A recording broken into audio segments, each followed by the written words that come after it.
Sa bidyong ito, matutuklasan mo ang kamangha-manghang kapangyarihan ng langis bilang isang kasangkapan sa espiritual na labanan.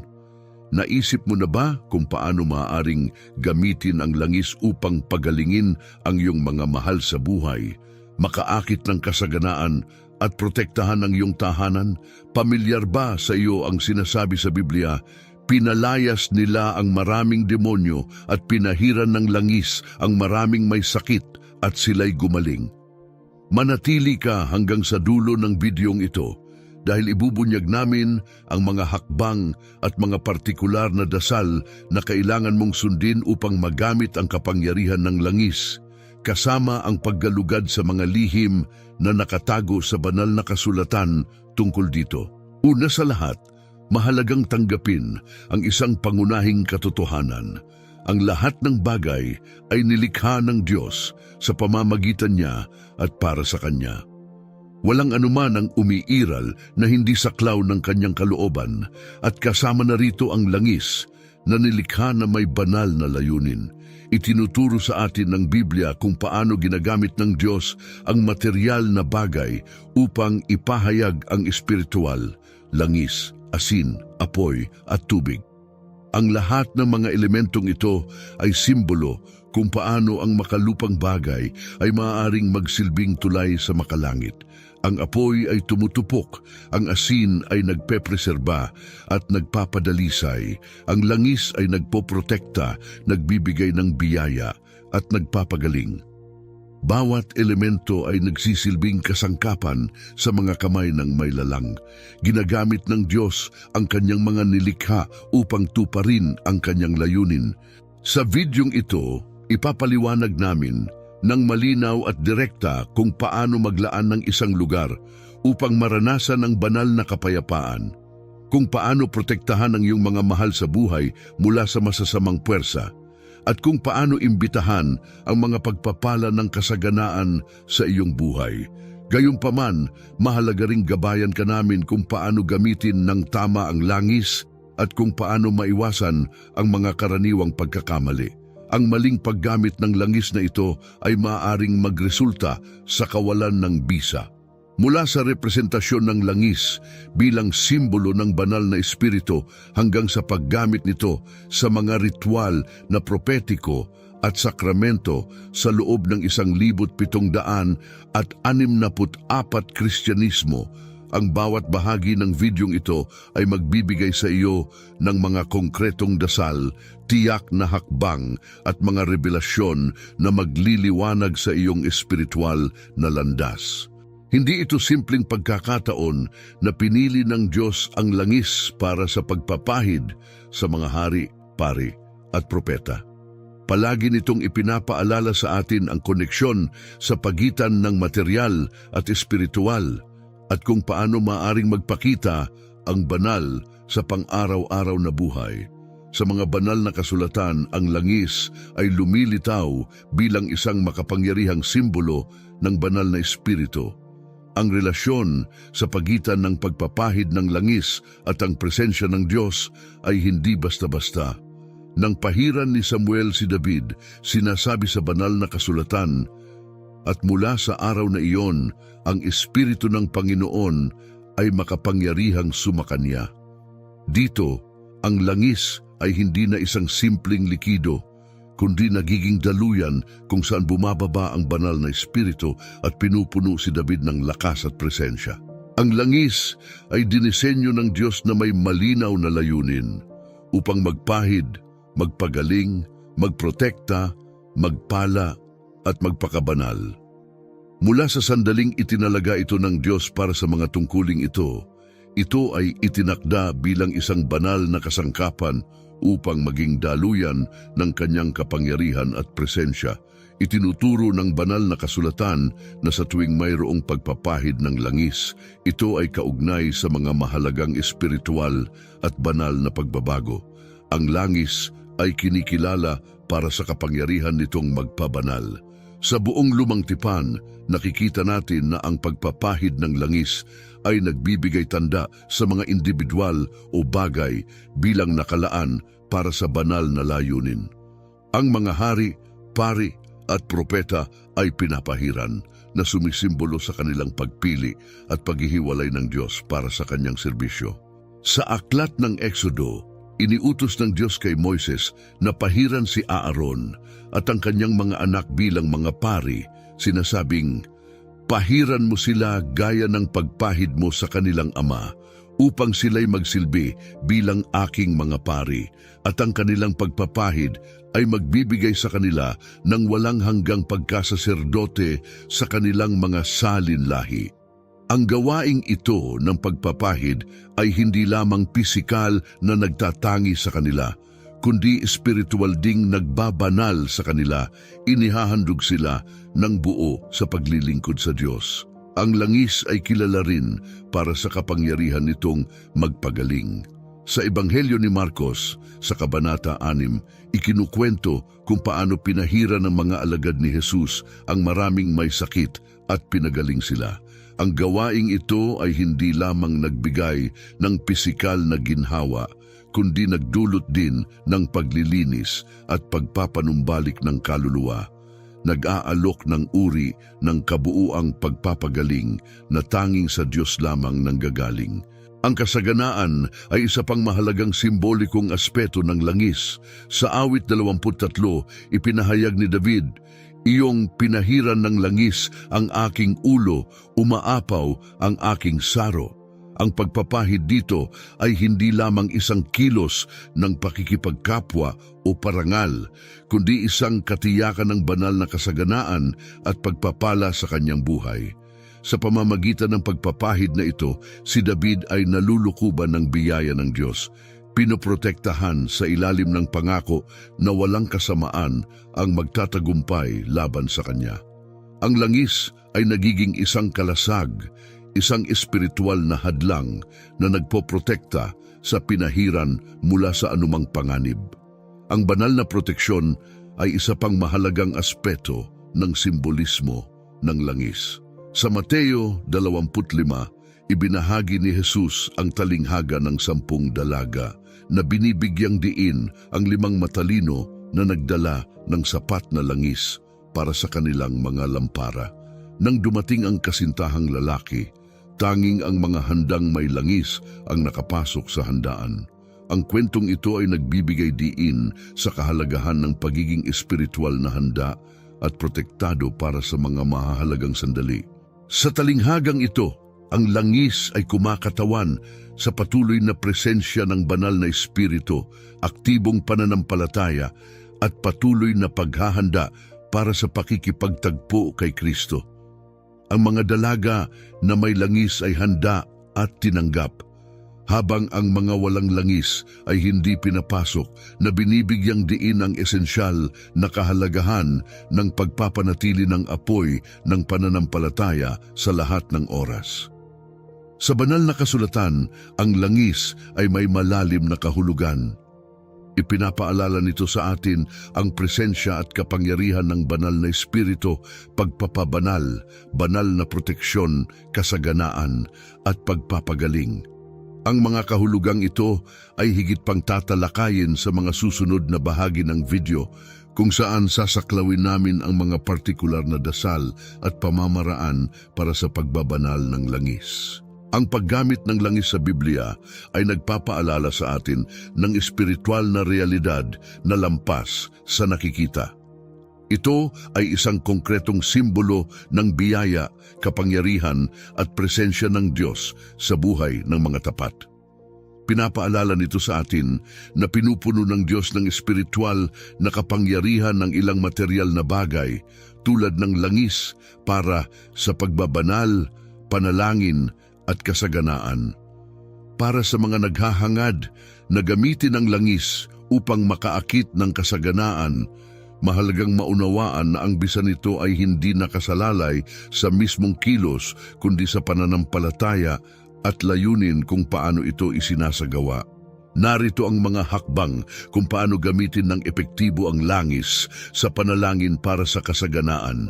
Hakbang 1. Pagbabanal ng langis. Bago ito gamitin, mahalagang ialay ito sa Diyos. Pumili ng bote ng langis ng olibo, mas mabuti kung extra virgin, at magdasal na ang banal na Espiritu ay punuin ito. Ginagawa itong sisidlan ng kanyang presensya at kapangyarihan. Maaari kang magdasal ng ganito: Panginoon, banalin mo ang langis na ito para sa iyong banal na layunin. Naway ipamalas mo ang iyong kapangyarihan sa pamamagitan nito, magdulot ng kagalingan, pagbabanal at kasaganaan sa mga gagamit nito ng may tunay na pananampalataya. Sa pangalan ni Jesus, Amen. Hakbang 2, espiritual na paghahanda. Bago magpatuloy sa pagpapahid gamit ang langis, maglaan ng sandali para sa personal na panalangin at pagmumuni-muni. Ikumpisa ang iyong mga kasalanan at humingi ng gabay mula sa Diyos. Ihanda ang iyong sarili upang tanggapin ang kanyang mga biyaya. Ang tunay na kasaganaan ay nagsisimula sa isang malinis na puso at buhay na nakahanay sa kalooban ng Diyos. Hakbang 3, pagpapahid sa iyong paligid at mga bagay. Simulan sa pagpapahid ng mga pinto ng iyong tahanan o lugar ng trabaho, humihiling ng banal na presensya upang punuin ang mga espasyo at para sa kasaganaan at biyaya ng Diyos na manatili roon. Maaari mong sabihin, Panginoon, iniaalay ko ang espasyong ito sa iyo. Naway punuin ito ng iyong kapayapaan, kasaganaan at biyaya. Pagpalain at pasaganain ang lahat ng papasok dito sa iyong pangalan. Maaari mo ring pahiran ang mga bagay na may kaugnayan sa iyong trabaho o kita, tulad ng iyong mesa, computer o pitaka, humihiling sa Diyos na pagpalain ang gawain ng iyong mga kamay. Hakbang 4, panalangin para sa kasaganaan. Pagkatapos ng pagpapahid, idirekta ang iyong mga panalangin partikular sa kasaganaan na iyong hinahangad. Maaari mong sabihin, Panginoon, tinatawagan ko ang iyong kasaganaan sa aking buhay. Naway umunlad ang lahat ng aking ginagawa sa ilalim ng iyong pagpapala. Buksan ang mga pinto na isinara, paramihin ang aking mga mapagkukunan at gamitin ang mga ito para sa iyong kaluwalhatian. Nagtitiwala ako na tulad ng pinarami mo ang langis ng balo, palalaguin mo rin ang aking mga kakayahan at dadalhin ako sa kasaganaan. Sa pangalan ni Jesus, Amen. Hakbang 5, kumilos sa pananampalataya. Pagkatapos magdasal, mahalaga na kumilos ng may tiwala. Ang banal na kasaganaan ay nangangailangan din na gumawa tayo ng mga hakbang ng pagsunod sa mga revelasyon ng Diyos. Magpatuloy sa paggawa, pagpaplano at paghanap ng kanyang gabay. Alam na kasama mo siya at pagpapalain niya ang bunga ng iyong mga pagsisikap. Ang paggamit ng langis sa mga panalangin para sa kasaganaan ay isang kilo ng malalim na pananampalataya. Kinikilala nito na ang lahat ng kasaganaan ay nagmumula sa Diyos at sa pamamagitan ng pag-anyaya sa kanyang presensya sa ating buhay, pinapadali natin ang kanyang walang hanggang probisyon. Gayunpaman, mahalagang tandaan na ang langis ay isa lamang simbolo. Ang tunay na kapangyarihan ay nasa Diyos, at ang kasaganaan na kanyang ipinagkakaloob ay hindi limitado sa material na bagay kundi umaabot sa lahat ng aspeto ng buhay.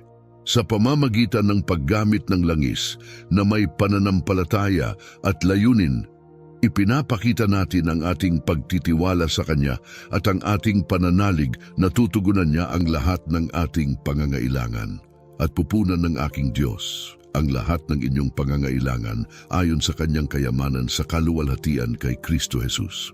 Bago tayo magpatuloy, nais kong hikayatin ka na ibahagi ang iyong mga karanasan sa paggamit ng langis sa mga komento. Ang iyong mga patotoo ay nagiging inspirasyon at lakas para sa ibang manunood. Maraming tao ang nakaranas ng kamangha-manghang pagbabago gamit ang langis.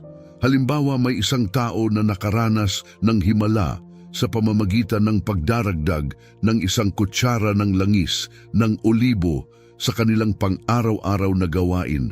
Huwag mag-atubiling ibahagi ang iyong kwento at kung paano kumilos ang Diyos sa iyong buhay sa pamamagitan ng mahalagang elementong ito. Ngayon, magpatuloy tayo sa paksa ng video pagbabanal, panalangin at paggamit ng langis para sa kagalingan. Ang Biblia ay nagbibigay ng maraming halimbawa kung paano ginamit ang langis para sa kagalingan. Sa Aklat ni Santiago, Kabanata 5, itinuturo sa atin na pahira ng langis ang mga may sakit kasabay ng panalangin ng pananampalataya at ipinapangako na ibabalik ng Panginoon ang kalusugan ng may sakit.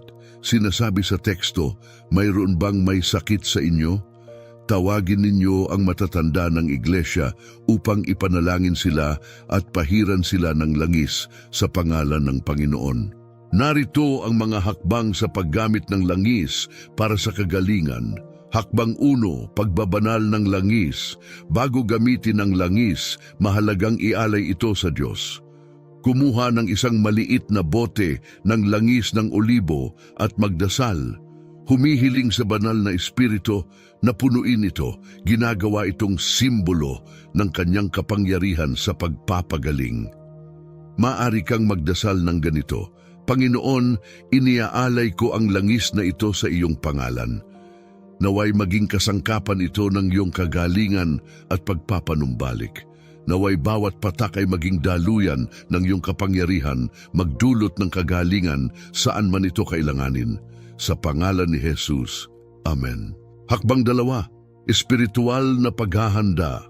Ang kagalingan ay hindi lamang isang pisikal na proseso, kundi isang malalim na pakikipagtagpo sa Diyos.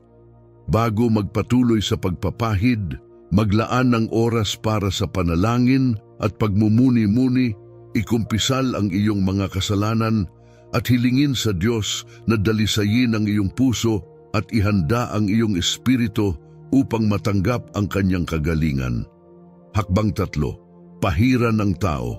Kung ikaw ay magpapahid sa ibang tao, maglagay ng kaunting langis sa iyong daliri at dahan-dahang ipahid ito sa noo ng tao o sa bahagi ng katawan na nangangailangan ng kagalingan.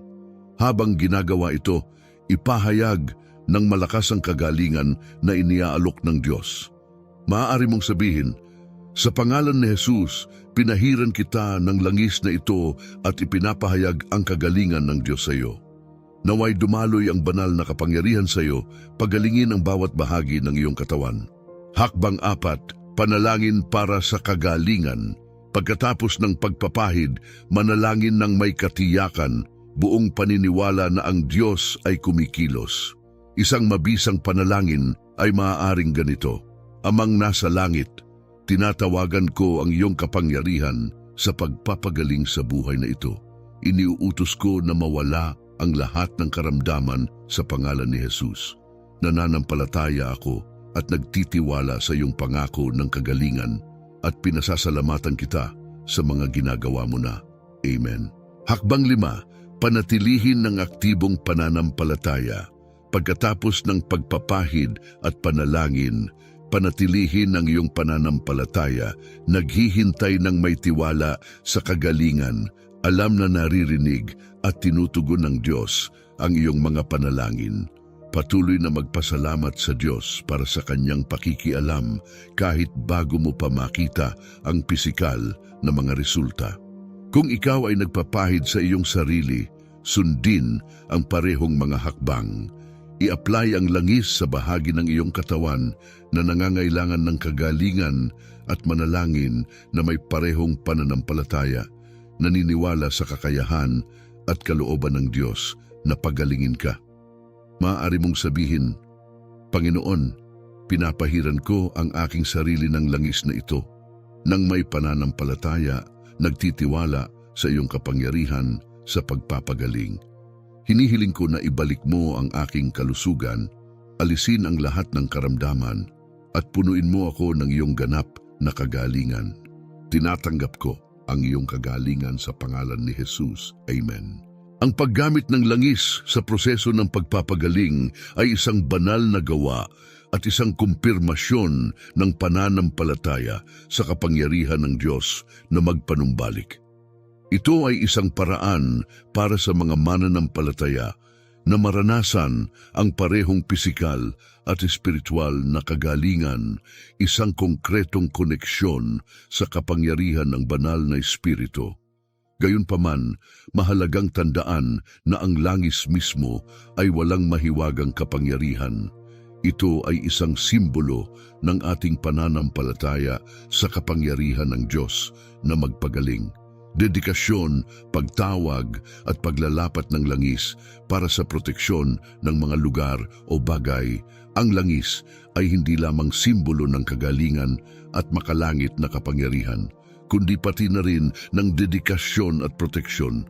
Sa buong banal na kasulatan, ang tradisyon ng paggamit ng langis upang ilaan ang mga lugar at bagay ay nananatiling isang sagradong kaugalian. Ang ritual ng pagpapahid ay higit pa sa simpleng seremonya. Ito ay isang espiritual na pagtitibay na ang espasyo o bagay ay nasa ilalim ng banal na kapangyarihan, inihiwalay para sa sagradong layunin.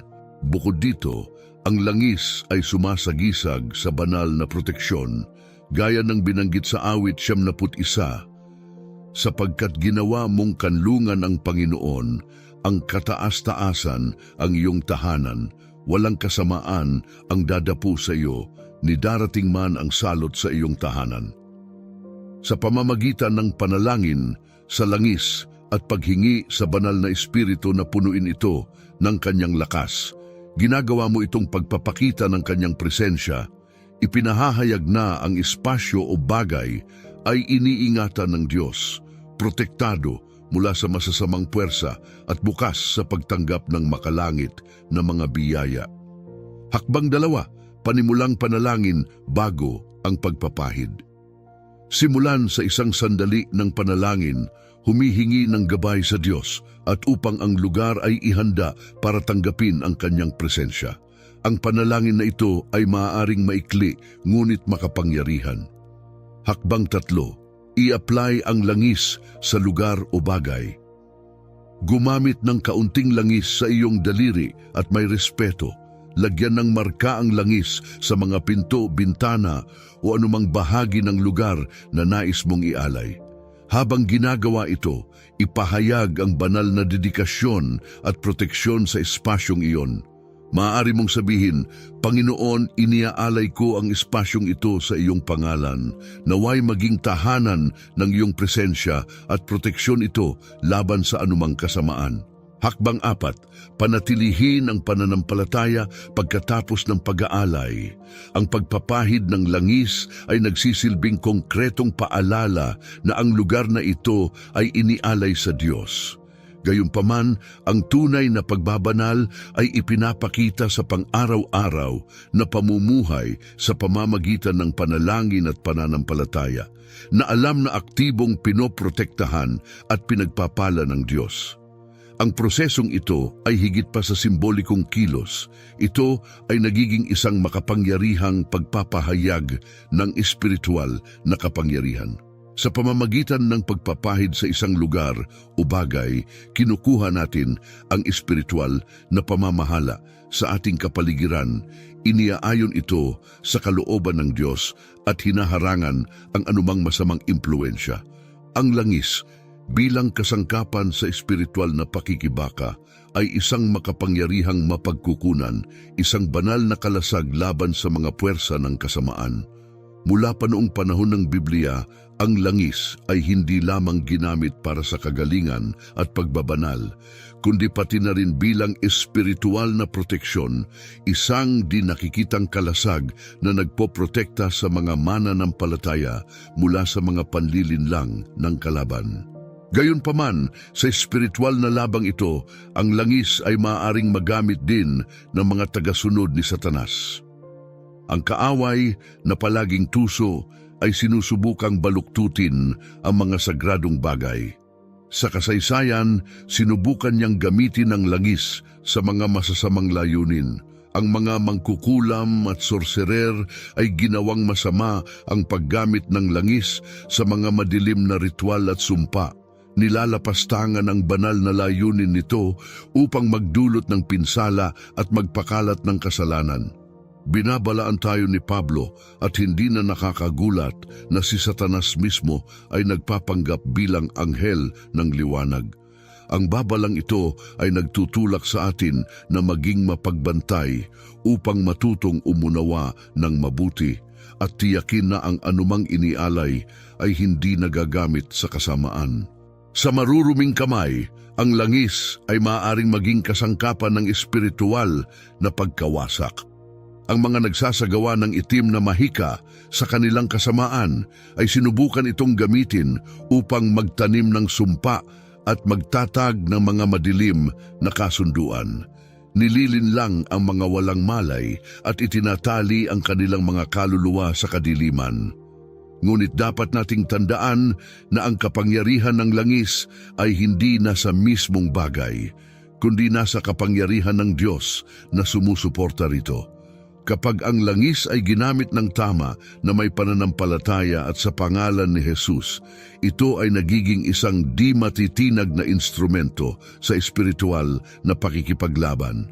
Ito ay nagsisilbing kalasag laban sa demonyong pang-aapi at sumpa at isang daluyan ng biyayang mula sa Diyos na nagwawasak ng mga kadena at nagpapalaya sa mga naaapi. Kaya't mahalaga na maunawaan na ang paggamit ng langis sa espiritual na laban ay hindi basta-basta, kundi isang gawa ng malalim na dedikasyon at paniniwala. Sa bawat pagkakataon na ang isang mananampalataya ay nag-aalay gamit ang langis, ipinapahayag nila na ang kapangyarihan ng Diyos ay higit sa anumang madilim na puwersa at ang liwanag ni Kristo ay mas maliwanag kaysa sa anumang anino. Subalit, kasama nito ang malaking responsibilidad. Ang langis ay dapat gamitin ng may seryosong layunin at tamang intensyon, sapagkat ang walang ingat na paggamit nito ay maaaring magdulot ng masamang espiritual na bunga. Bukod pa rito, mahalagang tandaan na ang langis ay hindi isang mahiwagang anting-anting o paraan upang manipulahin ang kalooban ng Diyos. Ito ay isang simbolo ng presensya ng Diyos, isang paraan para sa dedikasyon at kagalingan at hindi dapat sambahin bilang sarili nitong bagay. Kapag naitalaga na, ang langis ay dapat itabi para lamang sa espiritual na mga layunin at hindi gamitin para sa pagluluto o ibang sekular na gamit dahil ito ay inialay na sa Diyos. Karaniwan itong itinatago sa isang espesyal na lalagyan na inilalaan para kay Kristo. Isang malaking panganib ang paggamit ng langis nang hindi sinusunod ang tamang alituntunin. Sa aklat ng Eksodo, nagbigay ang Diyos ng mga detalyadong tagubilin tungkol sa langis ng pagpapahid. Hindi ito dapat ibuhos sa katawan ng sinuman at hindi ka dapat gumawa ng anumang iba pang langis na may parehong formula. Ito ay banal at dapat mong ituring itong banal. Sino mang gagawa ng katulad na pamahid o maglalagay ng langis na ito sa isang hindi autorisadong tao ay ititiwalag mula sa kanilang komunidad. Ang mga alituntuning ito ay nagbibigay babala na ang banal na langis ay hindi dapat gamitin ng basta-basta o kopyahin para sa ibang layunin. Ang hindi pagsunod sa mga tagubilin ay hindi lamang pagsuway, kundi maaari ring magdala ng mabigat na parusa para sa mga nagmamalabis nito. Isa pang panganib ay ang pagsamba sa langis na tila mayroon itong likas na kapangyarihan na maituturing na idolatriya sa halip na pagpupuri sa lumikha.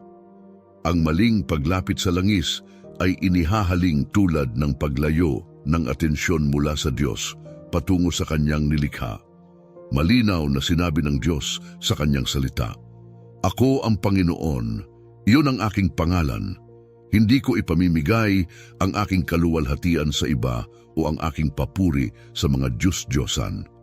Dapat tingnan ang langis bilang isang paraan, hindi bilang wakas. Madali tayong mahulog sa patibong ng higit na pagtitiwala sa bagay kaysa sa Kanya na nagpapabanal nito. Isang pagkakamaling maaaring maglayo ng ating mga puso mula sa Diyos at magbukas sa atin sa masamang espiritual na impluensya. Ang maling paggamit ng langis ay makikita rin kapag ito ay ginagamit para sa makasarili o pamahiing layunin. Ang paggamit ng langis upang humingi ng personal na kapangyarihan.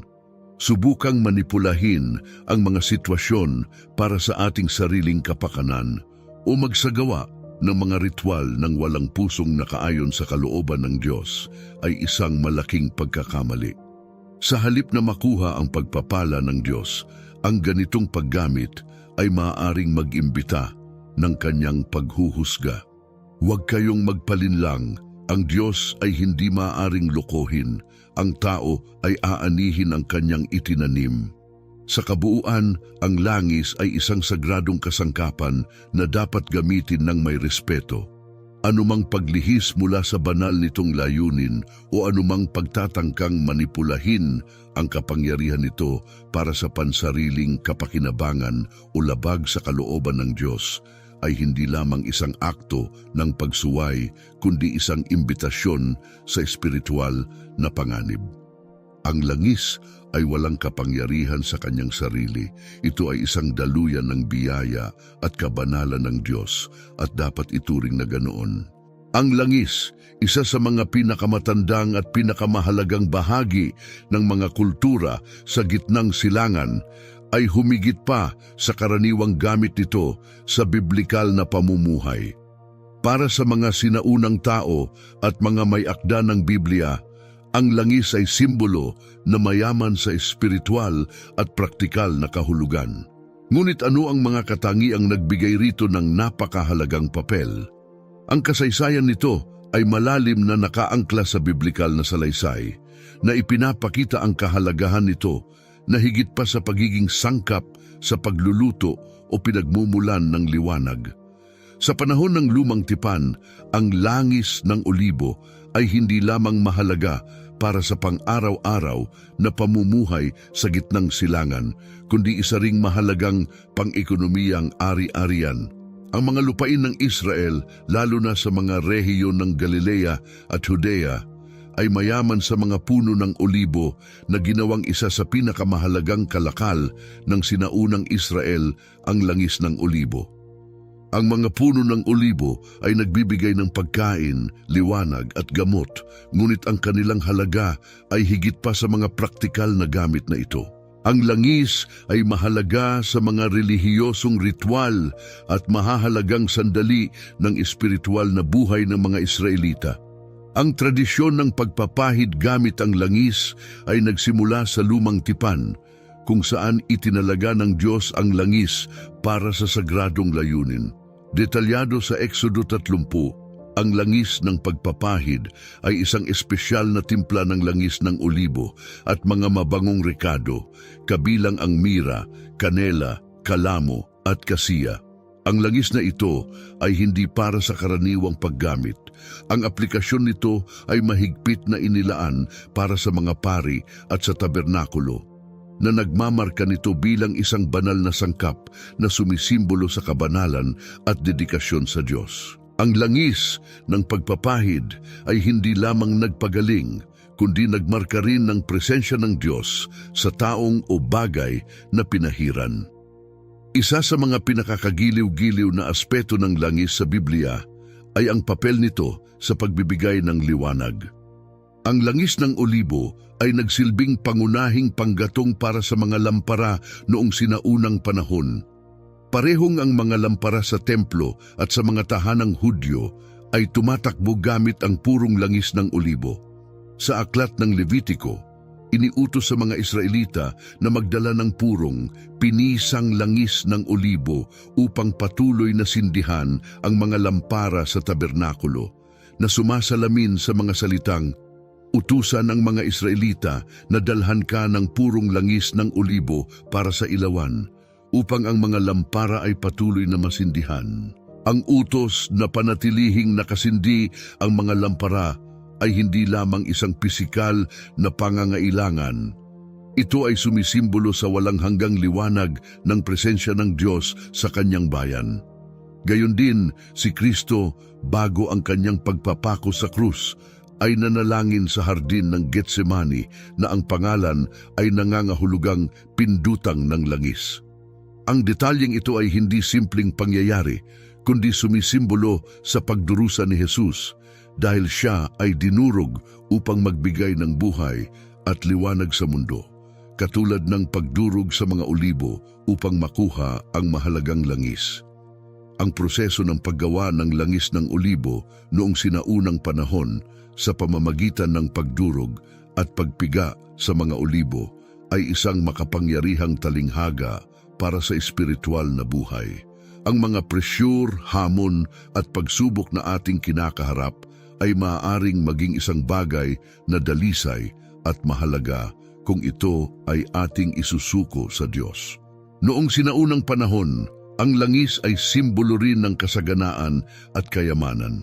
Ang pagkakaroon ng langis ng olibo ay itinuturing na tanda ng banal na pagpapala. Sa Deuteronomyo, inilarawan ni Moises ang lupang pangako bilang isang masaganang lupain na may trigo at cebada, mga ubasan, puno ng igos at mga granada, kasama ang mga puno ng olibo na nagbibigay ng langis at pulot. Ang langis ng olibo ay sumisimbolo ng kasaganaan at pag-aaruga ng Diyos na nagsisilbing patuloy na paalala ng kanyang pangako sa kapakanan ng kanyang bayan. Ang espiritual na kahalagahan ng langis ay hindi lamang limitado sa mga pari o mga bagay na itinalaga. Ito rin ay may mahalagang papel sa pang-araw-araw na buhay. Sa koronasyon ng mga hari ng Israel, ang langis ay ginamit upang pahiran ang mga monarko na nagmamarka ng simula ng kanilang paghahari. Nang pinahiran ni Propeta Samuel si David, bumaba ang Espiritu ng Diyos sa kanya na nagpapakita na ang langis ay higit pa sa isang simbolo. Ito ay ang daluyan kung saan ang kapangyarihan at presensya ng banal na Espiritu ay nahayag na inihahanda si David para sa kanyang hinaharap na misyon. Sa bagong tipan, ang langis ay patuloy na mahalaga sa buhay ng mga mananampalataya. Sa panahon ni Jesus, ang langis ng olibo ay nananatiling mahalaga kapwa sa pang-araw-araw na buhay at sa mga espiritual na bagay.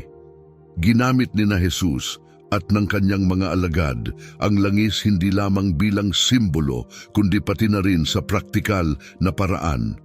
Ayon sa Ebanghelyo ni Marcos, ang mga alagad ayon sa utos ni Jesus ay nagpahid ng langis sa maraming may sakit at pinagaling sila. Sa mga gawaing ito, ang langis ay humigit pa sa pagiging isang ritual na elemento at naging isang daluyan ng nakapagpapagaling na kapangyarihan ng Diyos na nagbibigay ng kagalingan at ginhawa sa mga nangangailangan.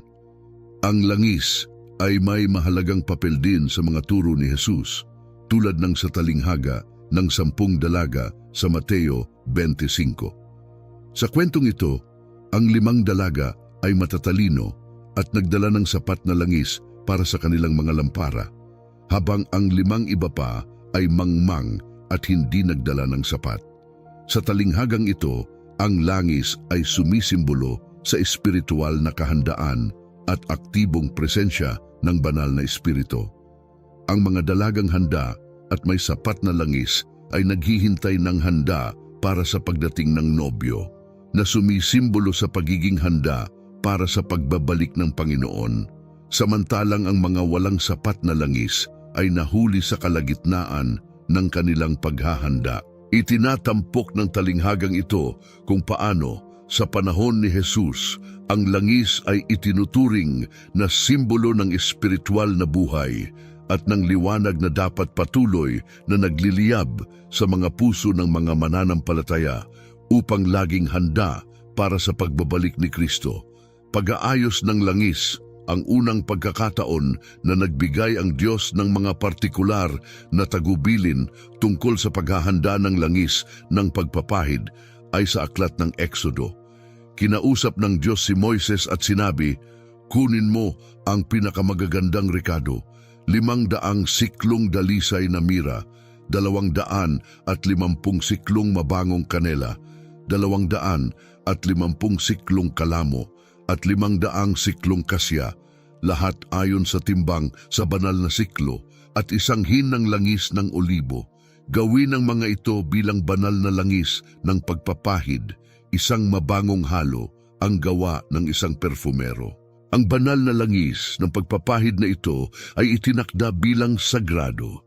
Tinukoy ng Diyos ang mga sangkap na kinabibilangan ng mira, kanela, kalamo at kasiya na hinalo sa langis ng olibo. Bawat isa ay may malalim na espiritual na kahulugan. Ang langis na ito ay ginamit upang pahiran ang tabernakulo, mga banal na kagamitan at ang mga pari.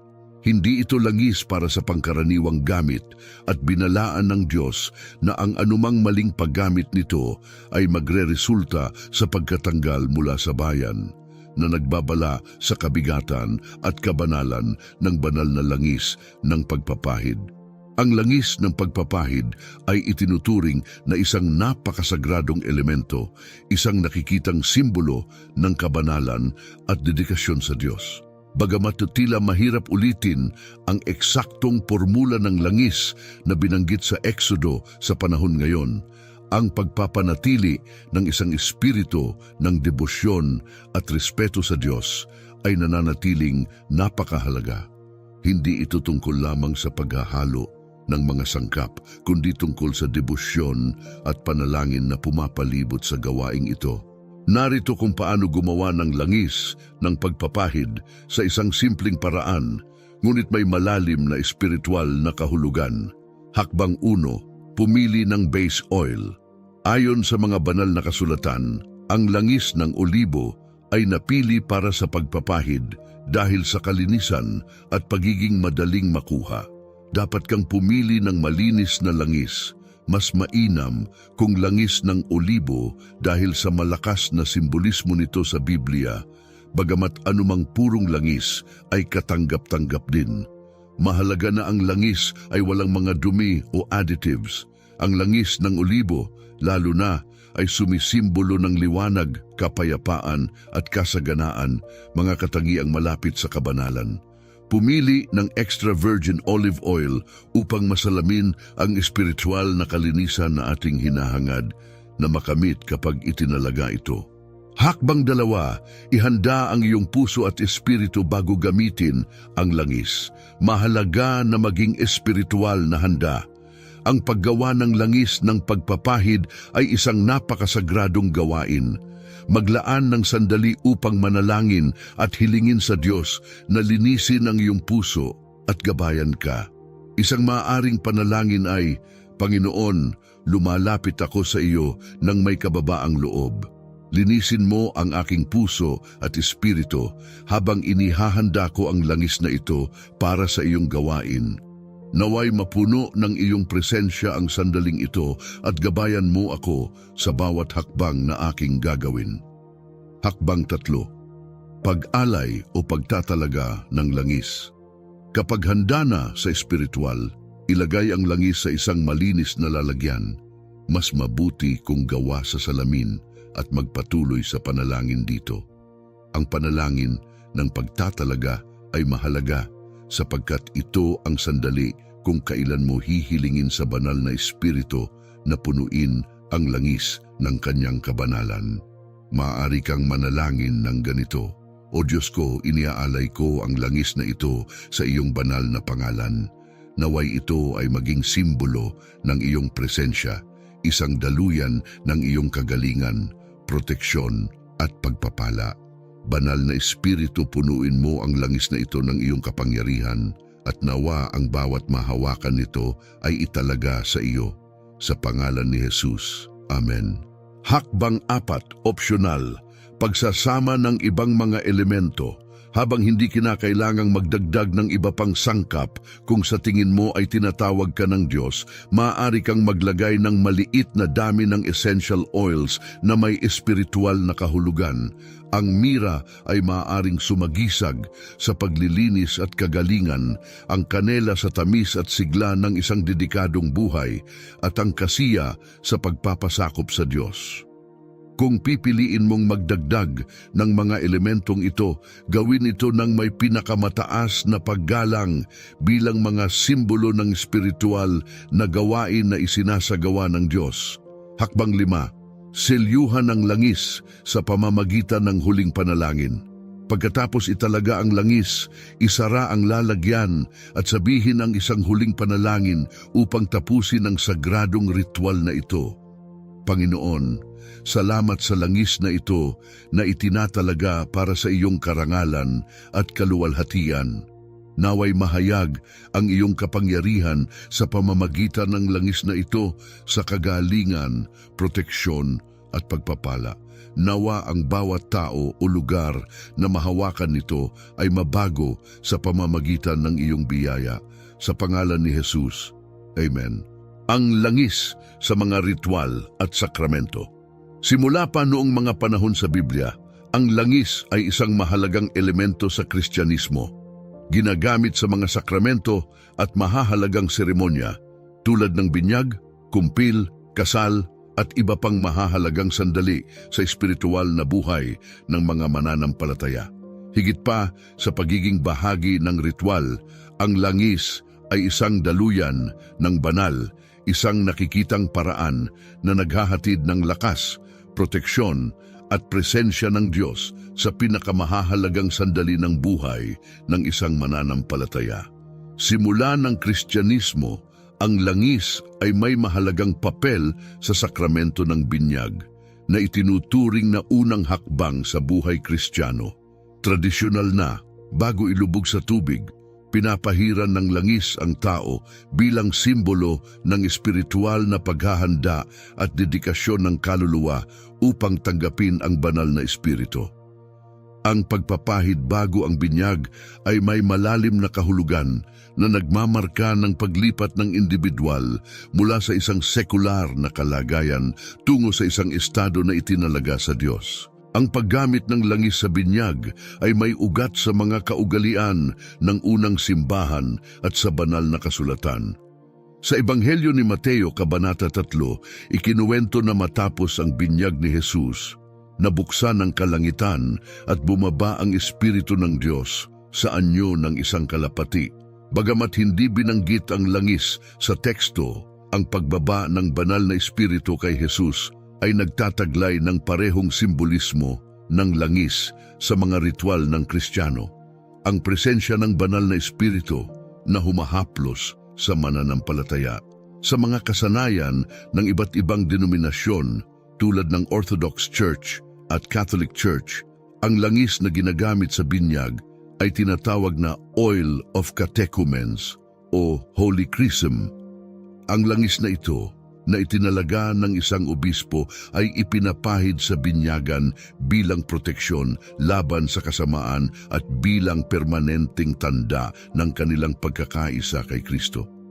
Ang pagpapahid ng langis sa binyag ay kumakatawan din sa pagpasok ng banal na espiritu na mula sa oras na iyon ay gagabay at poprotekta sa bagong mananampalataya sa kanyang espiritual na paglalakbay. Ang sakramento ng kumpil ay isa pang mahalagang yugto sa buhay ng isang Kristiyano kung saan ang langis ay may mahalagang papel. Sa ritual na ito, tinatanggap ng binyagang mananampalataya ang banal na espiritu ng mas buo upang palakasin ang kanilang pananampalataya.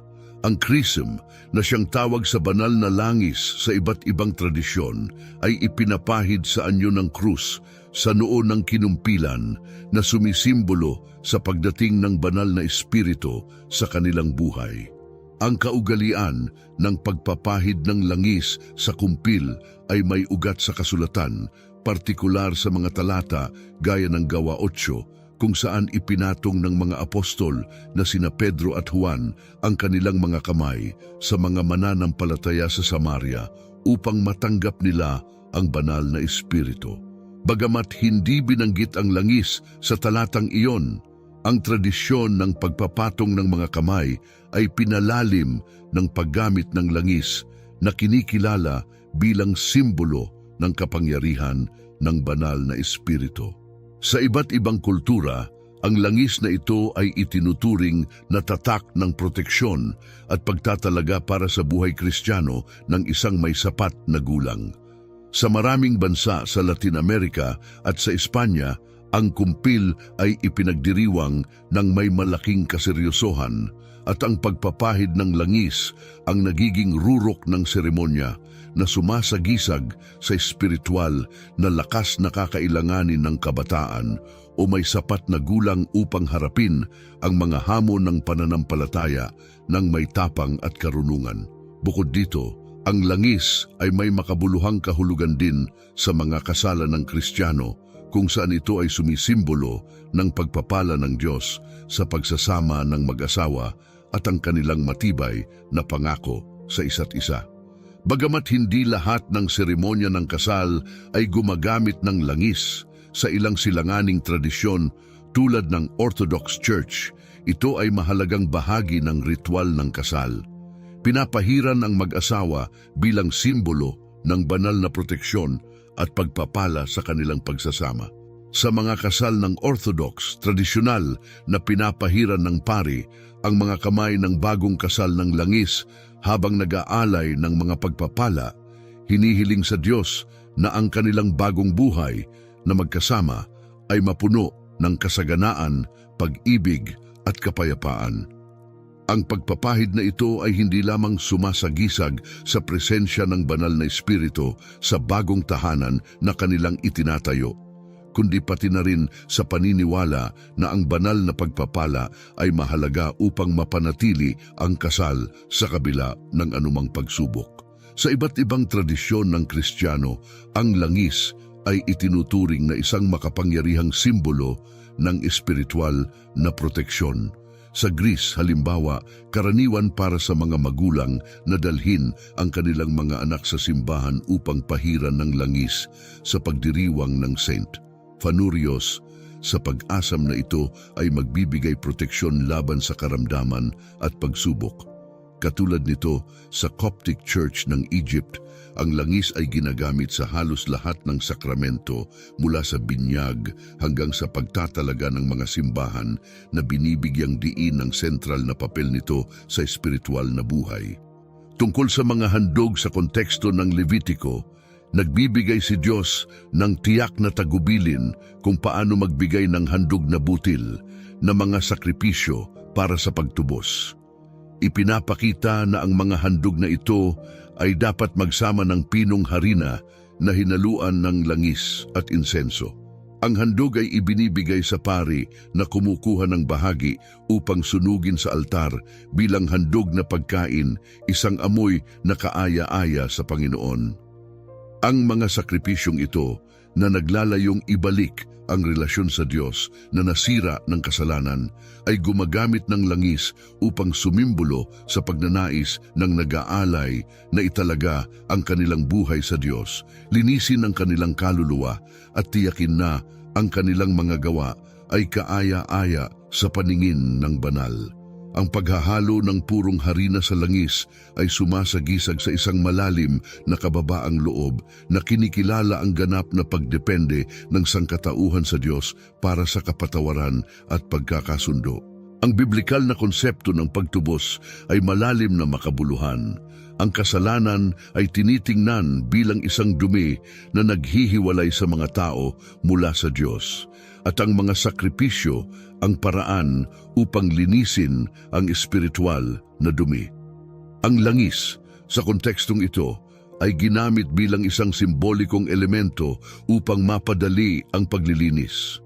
Noong panahon ng tabernakulo at kalaunan sa templo, ang mga pari ang nagsasagawa ng mga sakripisyo para sa pagtubos sa ngalan ng komunidad, kung saan ang bawat bahagi ng sakripisyo ay may malalim na espiritual na kahulugan. Ang paggamit ng langis sa mga handog ay sumasagisag sa pagtatalaga at isang paraan upang ipatawag ang presensya ng banal na espiritu na nagmamarka ng banal na pakikilahok sa proseso ng pakikipagkasundo. Sa pamamagitan ng pagdaragdag ng langis sa handog, pinaniniwalaang ang banal na espiritu sa isang paraan ay bumababa sa altar na sumisimbolo sa banal na kapangyarihang maglinis, magpagaling at magibalik. Ang salitang pagtubos sa Hebreo, kipur, ay literal na nangangahulugang takpan. Sa katulad na paraan na tinakpan ng langis ang mga handog at ginawang kaaya-aya sa Diyos, ang sakripisyong gawa ay tinakpan ang mga kasalanan ng komunidad, kaya't naibabalik ang nasirang relasyon sa pagitan ng tao at ng kanilang lumikha. Sa kontekstong ito, ang langis sa mga sakripisyo para sa pagtubos ay kumakatawan sa banal na gawain ng pagtatakip ng kasalanan at muling pagtatatag ng nawalang pakikipag-ugnayan. Sa mga biblikal na teksto, paulit-ulit na inilarawan na ang mga handog na hinaluan ng langis ay umaakyat bilang kaaya-ayang amoy sa Panginoon. Ang paglalarawan na ito ay hindi lamang simboliko. Ang langis na hinaluan ng insenso at handog na butil ay sinusunog at umaakyat bilang usok mula sa altar na nagsisilbing nakikita at mabangong tanda na tinanggap ng Diyos ang sakripisyo. Ang kaaya-ayang amoy ay hindi lamang nagmumula sa pagsusunog ng langis, harina at insenso sa apoy. Ito rin ay kumakatawan sa banal na pagtanggap ng gawaing pagtubos. Sa kontekstong ito, ang langis ay naging mahalagang bahagi sa paghahanap ng pagpapala ng Diyos. Sa aklat ng Levitiko, detalyado ang paggamit ng langis sa handog ng mga unang bunga. Idadagdag mo ang langis sa handog at ilalagay ang insenso dito. Ito ay handog na ipapakita ng pari. Mula dito, ang pari ay kukuha ng bahagi at susunugin ito sa altar bilang handog na kaaya-ayang amoy sa Panginoon. Sa talatang ito, ang langis ay pangunahing bahagi para sa pagtanggap ng sakripisyo. Sinasalamin nito ang pagnanais ng sumasamba na malinis at italaga ang kanilang sarili sa Diyos. Hindi lamang ang sakripisyo ang mahalaga, kundi pati na rin ang intensyon kung paano ito isinagawa na umaakyat na parang matamis na halimuyak sa harap ng Diyos. Sa templo ng Jerusalem, ang langis ay may mahalagang papel din sa pagpapaliwanag. Ito ang nagbigay ng gasolina sa mga ilaw sa santuaryo na hindi lamang praktikal kundi pati na rin malalim na simboliko. Ang mga ilaw ay kinakailangang manatiling patuloy na naglalabas ng liwanag at ang langis ay kumakatawan sa walang hanggang liwanag ng Diyos. Ayon sa Levitiko 24, inutusan ng Diyos ang mga Israelita na magdala ng purong pinindot na langis ng olibo upang panatilihing sindi ang mga ilaw, isang panghabang buhay na paalala ng patuloy na presensya ng Diyos at ng kanyang aktibidad sa buhay ng kanyang mga tao. Gaya ng pag-iilaw ng langis sa templo, ito ay isang integral na bahagi ng mga sakripisyo para sa pagtubos, na tinitiyak na ang pakikipagkasundo sa Diyos ay palaging nasa abot ng sino mang lumapit ng may tapat na puso. Ang langis ay nagsisilbing daluyan upang ipakita ang kapangyarihan ng Diyos. Sa tamang paggamit ng mga banal na kagamitan, palagi kang magkakaroon ng kanyang suporta. Tanggapin ang mga pagpapala ng iyong amang makalangit. Huwag maglublob sa mga daing, luha o pakiramdam ng awa sa sarili. Ikaw ay isang mandirigma sa panahon ng tunggalian at ang iyong tanging layunin ay magpatuloy. Walang opsyon na umatras. Ang isang Kristiyano ay hindi sumusuko kundi nananatiling tapat sa Diyos sa parehong maganda at mahirap na panahon, at ang kanilang pananampalataya ay dapat manatiling matatag. Kung ikaw ay isang Kristiyano, mamuhay ng supernatural. Kung ang video na ito ay nakatulong sa iyo, isaalang-alang ang pagbabahagi nito sa isang taong makikinabang mula rito. Minsan, ang simpleng aksyon tulad ng pagbabahagi ng isang video sa YouTube ay maaaring magkaroon ng malalim na epekto sa buhay ng iba. Tumulong na ipalaganap ang kapangyarihan ng salita. Kung ikaw ay naiintriga sa espiritual na kapangyarihan ng langis ayon sa Biblia, huwag palampasin ang aming susunod na video. Gumagamit kami ng maraming elemento at pagkain sa ating pang-araw-araw na buhay na pinagpala ng Diyos tulad ng asin na may nakatagong espiritual na kapangyarihan. Iniisip mo bang ito ay isang koinsidensya? Walang koinsidensya. Ginagamit ng Diyos ang material upang ipakita ang espiritual na katotohanan. Huwag palampasin ang aming susunod na kapanapanabik na video. Tuklasin kung paano ang mga pang-araw-araw na bagay ay may nakakagulat na espiritual na kahulugan.